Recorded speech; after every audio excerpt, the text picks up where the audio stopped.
ఇప్పుడే ఢిల్లీ నుంచి విజయవాడ ఎయిర్పోర్ట్కి వస్తేప్పుడు ఇప్పుడే ప్రెసిడెంట్ కాల్ చేశారు.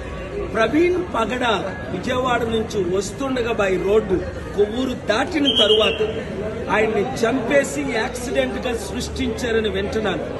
డాక్టర్స్, స్టాఫ్ వినండి, పోలీసులు వినండి, రాజమండ్రి ఎస్పీ వినండి, హోమ్ మినిస్టర్ ఎవరావిడి అనిత, డీజీపీలు వినండి. ఇన్వెస్టిగేషన్ సరిగ్గా చేసి న్యాయాన్ని ఇమీడియట్ గా జరిగించకపోతే తగిన చర్యలు తీసుకోవడం జరుగుతుంది. దేవుడు క్షమించడు, నేను క్షమించను. రాజమండ్రి వచ్చానంటే రేపు రచ్చ అయిపోద్ది.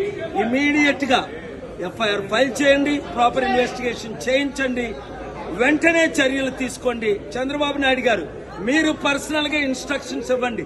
ఎందుకంటే ఈ మధ్యన పవన్ కళ్యాణ్ రెచ్చగొట్టిన మాట్లాడాడే, అందుకు ఇది జరిగిందని ఆయన ఫోన్ ట్యాప్ చేయండి. ఎవరెవరు ఆయనకు శత్రువులు ఉన్నారో ఇన్వెస్టిగేట్ చేయండి.